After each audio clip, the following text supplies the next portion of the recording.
Paul Eggenga with Blue Earth Project. I know I always want to say the Blue Earth Project. Sorry, Paul. That's okay. Blue Earth Project. So let's welcome Paul. Good morning, everybody, and Happy New Year. My name is Paul Eggenga, and I'm the inspiring founder of the Blue Earth Project. Blue Earth Project is a nonprofit concept dedicated to reclaiming Minnesota's impaired waters by utilizing innovation as a way to unify the effort towards sustainability. In 2016, most southern Minnesota lakes were deemed irreversibly unswimmable. In the words of researchers and scientists alike, we should just There are many contributors, but there is no doubt that agriculture is not only the cornerstone of our economy, but also the heart of our ecological crisis. This graphic illustrates Minnesota water's ability to fare against the rampant stresses of excess agriculture, or lack thereof in the north. Algal blooms fueled by excess phosphorus and farming choke out aquatic life and cut into our favorite recreational opportunities. In densely cropped areas, we see nitrate contamination levels 3 to 4 times the drinking water standard. This is unfit for consumption by children, newborns, and pregnant women alike. From 1976 to 2010, nitrate levels in the Mississippi River dead zone rose nearly 300%. In southern Minnesota, cropland sources account for nearly 90% of this contamination. Statistics are overwhelming and honestly hard to hear. Water is the foundation of life itself, and what we have here is a major water problem. Often this creates a hasty response, blaming farmers without having the proper facts, let alone a solution. To adapt, farmers are turning to high-tech tools. The more they know about their land, the better. Unmanned aerial vehicles, or UAVs, are the most benefit-rich data collection platform. Just one UAV can survey over a square mile on a single charge and over 5 square miles in a single day. Unlike satellites, they fly under the clouds and in a moment's notice. As a tool that can boost productivity, mitigate input costs, and ultimately improve the bottom line, UAVs have demonstrated their potential. This graphic illustrates the amount of data collected by the average farm per day.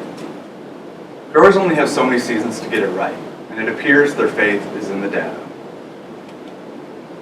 Sensors like these attach to the bottom side of a UAV and allow for the capturing of invisible and visible light spectrums to create geotagged images, which when stitched together create one large map.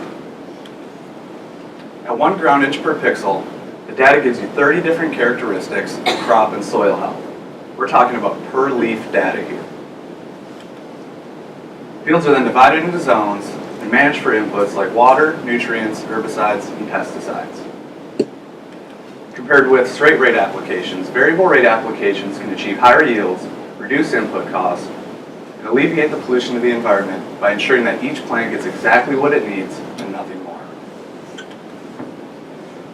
Growth through 2024 is attributed to the increasing awareness of UAV capability. With our nation's crops estimated at $212 billion a year, even a modest improvement in yield would have a substantial economic impact. Receiving training now would expose our youth to 100,000 new jobs in the next 10 years. By replacing the Xbox controller with the RC transmitter, we can sponsor our youth to become FAA certified pilots. How cool is that? When it comes to farmers, there's an ironic phenomenon where those who would first adopt the technology often cannot afford it. In a low commodity grain market where 45% of farmers last year did not even break even, there's not much room for innovative technology. Blue Earth Project aims to facilitate precision services that allow for farmers to play their part without taking a hit in the wallet. Southern Minnesota is home to many companies on the leading edge of precision agriculture. What we need here from these companies is a unified effort to make these services and products accessible. Blue Earth County has more river miles than any other county in Minnesota. Mankato alone has 7 rivers flowing in and only 1 flowing out. Willingly or unwillingly, this puts us in a leadership position. Organizations like Green Scene envision Mankato as the Silicon Valley of agriculture. In this movement, Blue Earth Project could give voice to those who have concerns about the current direction, a brand, a solution, a balanced approach to our land use, not just the commodification of it. Blue Earth Project will be creating a brand under which the community can operate for the sake of our environment. Through awareness campaigns, youth opportunity, and innovative programs, we will lead the way in the region and create a good example. By influencing the market and education system to offer courses and opportunities that will give students and youth opportunities in booming markets, Blue Earth Project will do its job. Let's harness the pride that we have for our 10,000 lakes and reclaim what we are quickly losing.